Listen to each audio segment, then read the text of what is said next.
سفرة تمرت. السيدات السادة، حضورنا الكريم، أهلا ومرحبا بكم في هذا الاحتفال الرسمي للدورة 14 للمهرجان الدولي لشريط الوثائق من تنظيم جمعية الثقافة والتربية بواسطة السمع البصري.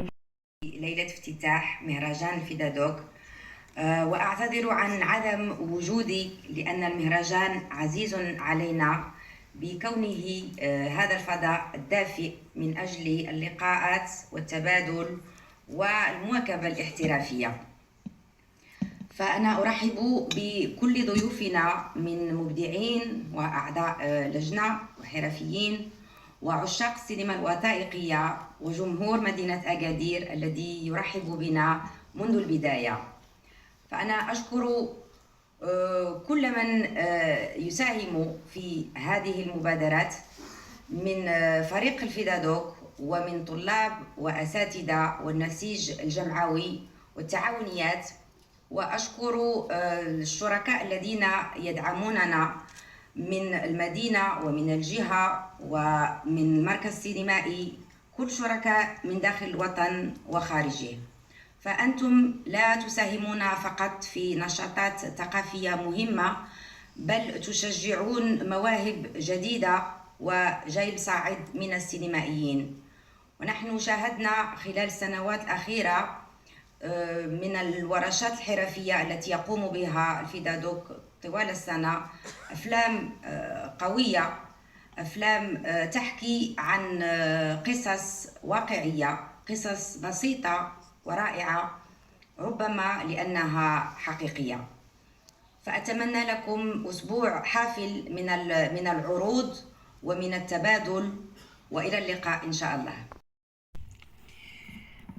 مساء الخير لضيوف أولا سينما صحراء أكادير وضيوف مهرجان فيدادوك.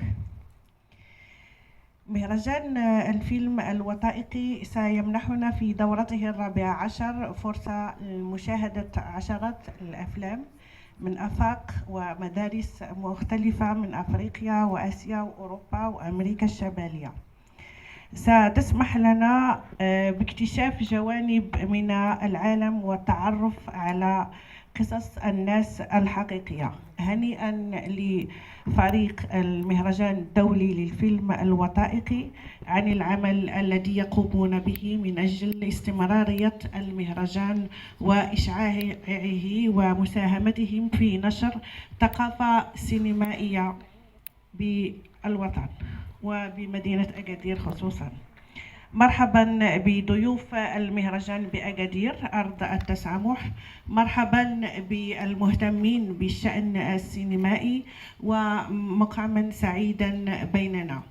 وفي الأخير وحتى لا أطيل عليكم، مرحبا بهذه القاعة السينمائية الجميلة بمدينة أكادير التي انبعثت من جديد بفضل العديد من المتدخلين والغيورين الذين حفزتهم المهرجانات السينمائية التي تنظم بالمدينة لتحقيق أمل تواجد قاعات سينمائية بالمدينة وبالمستقبل. سيكون أكثر رحابة بوجود مشاريع أخرى ستعلن سنعلن عن افتتاح قاعات أخرى. هنيئا مجددا لكل أعضاء فريق المهرجان، خاصة السيدة هند والسيد هشام فلاح الذين واصل تحقيق حلم المرحومة نزهة الإدريسي. فرجة ممتازة. سكولو إنستغنت غرمتين كثير. سيداتي سادتي، نبقى دائما في جو الكلمات الافتتاحية. الآن ندعو السيدة فاطمة زهرة حجي، الكاتبة العامة لجمعية الثقافة والتربية بواسطة السمع البصري. والحضور الكريم، سنمر إلى الإطلاع والتفاصيل في البرمجة العامة لهذه الدورة مع السيد هشام فلاح اللي هو المدير الفني للمهرجان الدولي للشريط الوثائقي.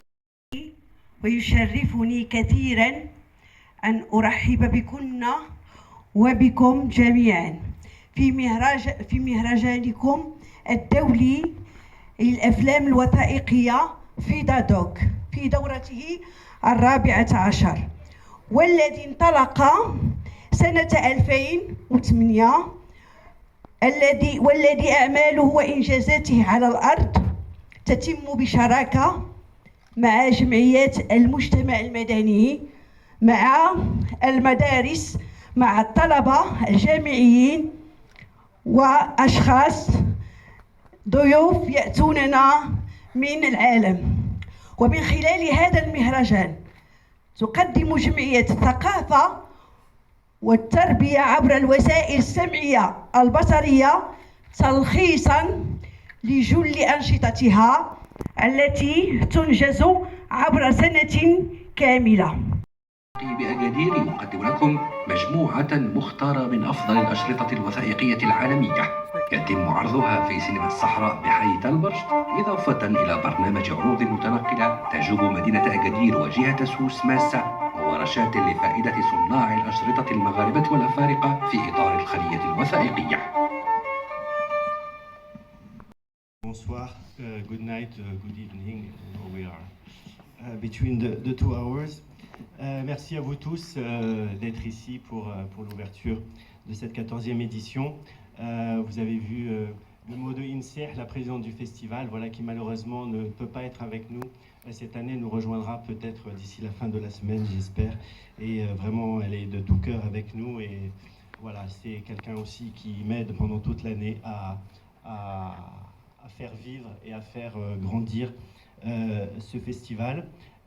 On est ici aussi dans la salle de cinéma Sahara depuis 2008 que je travaille sur le festival, aux côtés de Nzha d'abord. Et depuis 2012 à la direction du festival, c'est le 5e endroit où on organise le festival. Après la chambre de commerce, après le cinéma Rialto, après l'hôtel Tivoli, la salle Brahim Radi. Et donc c'est vraiment formidable qu'on puisse avoir cette salle maintenant pour accueillir les cinéphiles, les amoureux du cinéma, dans une vraie salle de cinéma. Là c'est la sono pour la parole, mais vous allez voir le son pour le cinéma, c'est autre chose à partir de demain en début d'après-midi. Donc vraiment, je suis très heureux de vous voir aussi nombreux ce soir pour l'ouverture. Donc pendant cette semaine, on va voir des films et aussi on va travailler, on va parler de ces films, on va, comme vous savez, le festival, il y a plusieurs activités. Si Mustafa, on remercie bien évidemment tous les partenaires, mais comme Hind l'a fait très très bien. إذن تنمية 11 هذا الموسم تمنح المزيد من الفرص للشباب المبدع. طلبة وخريجي المعاهد السينمائية يتلقون طيلة أيام المهرجان ورشات. طريق السينما هو روح المهرجان لتقريب الإبداع والفرجة السينمائية إلى الأوساط والأحياء المنسية، وفاء لشعار المهرجان: السينما في كل مكان، السينما للجميع. أغرس السينما غيكليسنا يتوسكر حدوث متارتب المقرد الاستيغان السينما حكريقة ماني السينما إيكويان غن أفي قوت سنسفد أيسلكم السينما إدغارنا لمتقوق. Dans ce travail des projections ambulantes, je salue aussi M. Charef, le président de la Commission régionale des droits de l'homme, qui nous a toujours soutenus sur ce travail sur les projections ambulantes. Et cette année, on fera 3 soirées à côté de l'université Imzor. On ira à Tiznitz, on ira à la centrale pénitentiaire de Ait Melloul, on ira à Ben Sargao. Voilà, on continue ce travail. On espère que voilà, tout le monde puisse nous aider à faire ce travail très important de pouvoir apporter le cinéma partout, de pouvoir toucher tous les publics. Vous qui sont là, la cinquantaine d'étudiants, de jeunes lauréats, de jeunes cinéastes qui vont venir et qui vont participer à ces activités qu'on fera dans cette salle tous les matins entre 10h et 12h30. Et voilà, c'est l'occasion pour vous de rencontrer des cinéastes qui ont réalisé leurs rêves, qui sont allés au bout de leurs films, de rencontrer des cinéastes plus expérimentés qui sont venus pour voilà, vous transmettre leur passion, vous transmettre leur connaissance. Et voilà, pour moi, c'est vraiment le cœur et la spécificité du festival. L'année dernière, on a fêté les 10 ans de cette ruche documentaire. Et bien, évidemment, on continue et j'espère que, voilà, que vous allez rentrer vous aussi dans cette mosaïque de portraits. Et on a fait une petite vidéo de petits témoignages en fait de certains voilà, qui étaient à votre place il y a quelques années et qui ont réalisé leurs rêves, qui ont fait leur film et qui l'ont présenté aussi ici. Donc,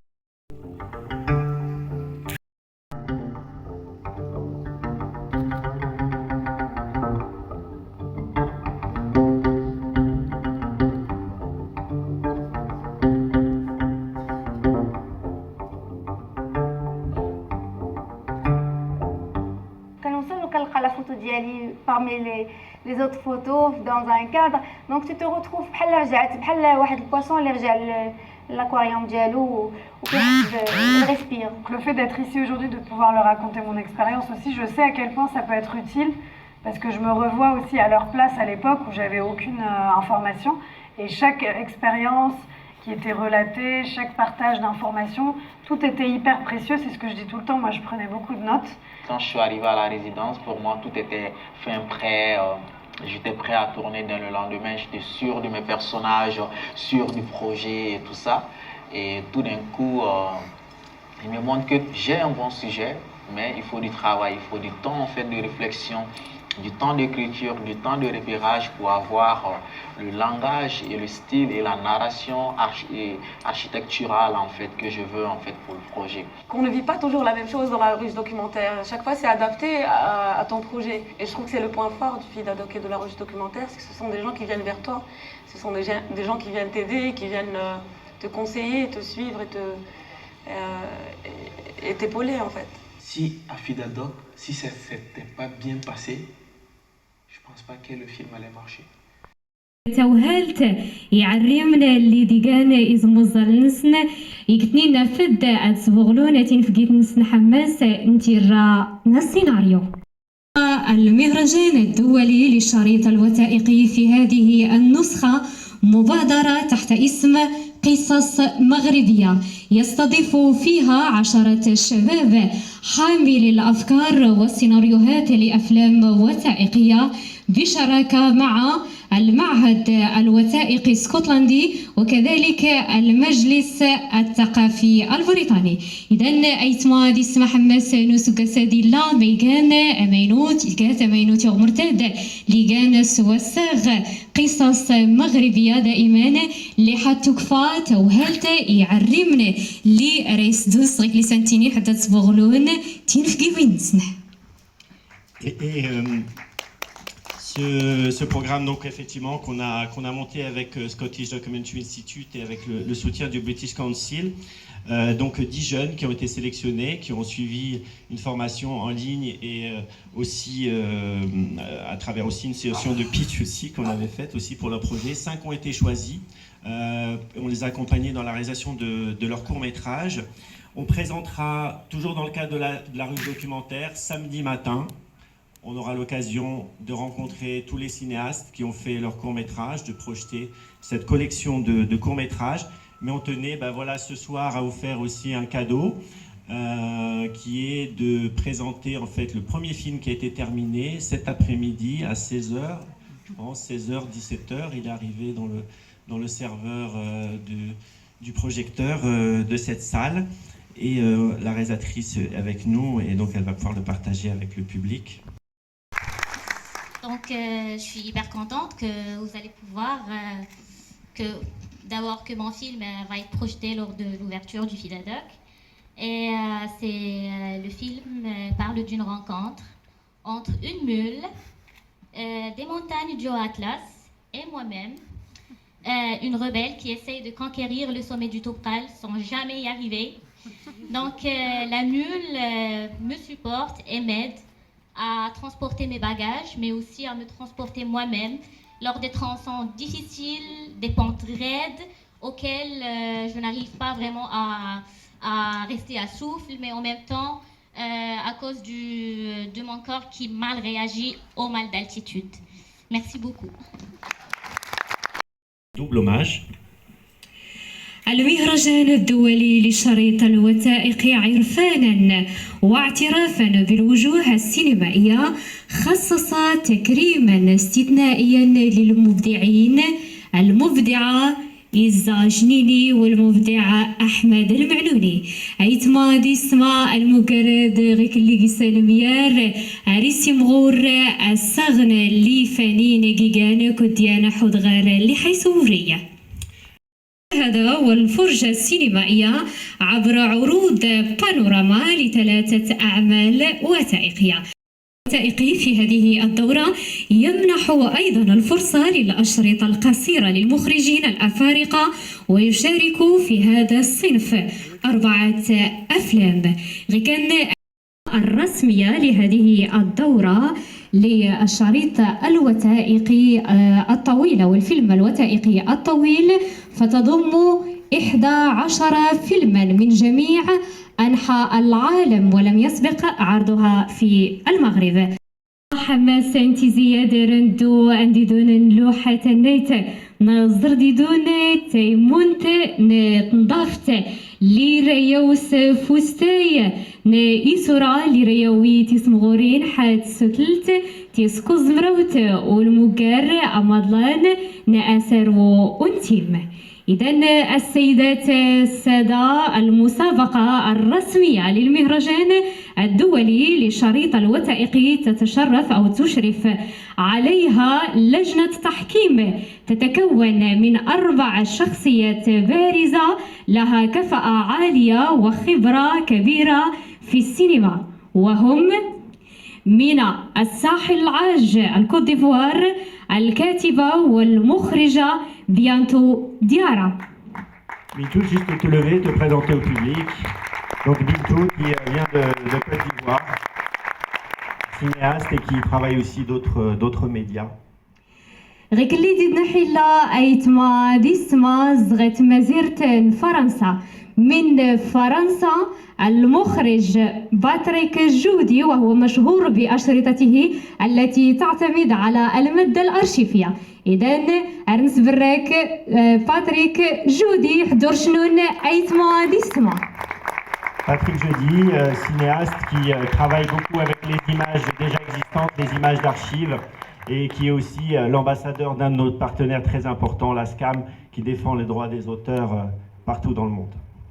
المخرجة متعددة الجنسيات البرتغال فرنسا بريطانيا المخرجة والمنتجة نيومي مينديل حضر شنو نايتما ديسما.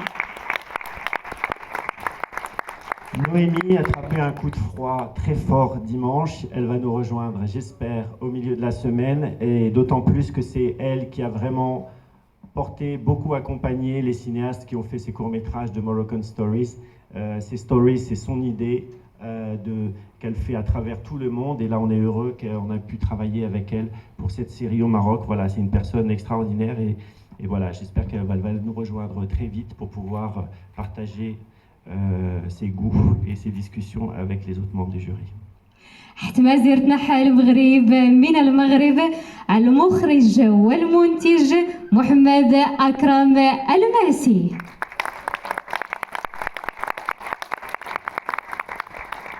Mohamed Akram qui veut rester sous les radars, comme il dit. Vous aurez l'occasion donc de voir un de ses films, son dernier, parce qu'il tourne, j'imagine. جانا الفيلم تاكسي صغير غي كانوا لا دونازور إيتري وسما اللي راه حيساو الفماس وصنفراد اللي رددون نضفور يعني ميكان. إذن لكم الكلمة.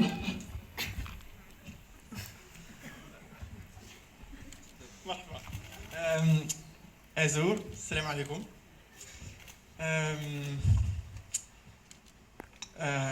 Merci beaucoup au festival déjà, merci à la programmation d'inviter le film. Sarah Farhan Bzaf. Je ne vais pas vous raconter, je pense, l'histoire du film, mais peut-être l'histoire de la rencontre. تلاقينا في القهوة في كازا وسما قال لي أنا taxi. Et je lui ai dit, ah, t'as des histoires de taxi, tu peux me raconter des histoires, mais là, أنا ماشي taxi, أنا psychologue de Casa. Et le film est né de cette réponse. Donc on a fait un film ensemble et on est devenus maintenant très amis. Voilà. على هذه الاستضافة فيلم كيهضر على معاناة ديال الطاكسي، كيهضر على الطاكسي عام بصفة عامة، على كازا وعلى لي جون اللي كيركبوا الكليون. وفكرة كانت زوينة، فكرة ديال سامي، وكانت فكرة زوينة وكنتمنى تنال الإعجاب ديالكم.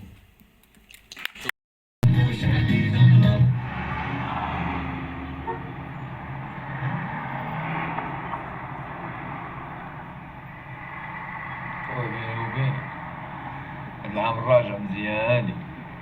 كيفاش هاك العام باش كنتخلص؟ ياك كاين شنو خدمة؟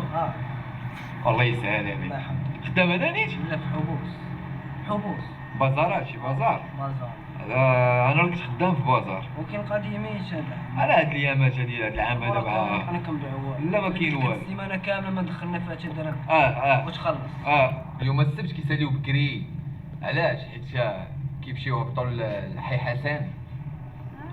فهمتيني؟ ودابا انت واش انت كتسوقي طاكسي؟ انت باينه باقا كتقراي واقيلا. انا لا سالي شي قرايه. صافي شديتي الباك ودرتي كلشي. قلبي على خدمه دابا. داكشي بحال ويني؟ كي صاير؟ مع الطاكسي. لا بصح واش كتقلبي على خدمه حيت انا عارف واحد سميتو نقدر نصيفطك كنت لباس. عندك باك؟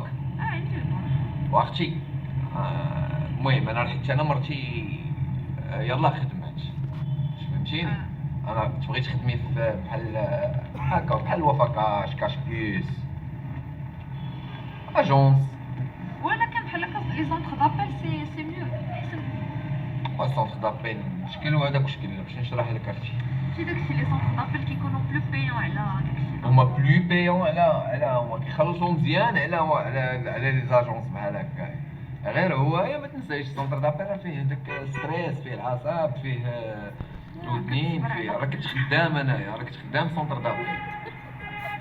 شي الغربه ديال السعوديه ماشي بحال الغربه ديال الاوروب. لا شي في الاوروب اللي كيكون مغرب او هكاك مغربه على الوالدين.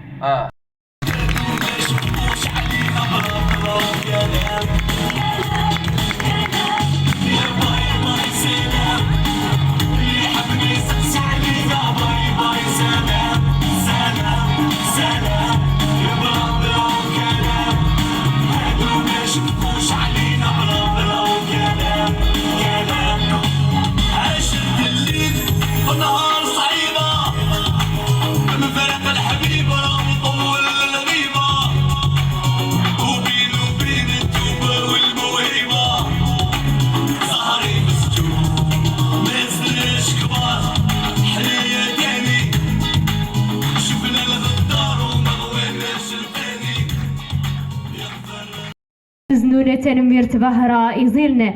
كما كنرحبوا بضيوفنا الكرام وكنتمنوا يقضوا معنا اجمل الاوقات، والشكر موصول لدينامو هذا المهرجان المدير الفني السيد هشام فلاح، وكيشرفني ويسعدني انني نتقاسم معك فقرات هذا المهرجان. سيداتي سادتي، نتمنى لكم فرجه ممتعه ومتابعه وافاده في جميع الانشطه الموازيه طيله ايام المهرجان.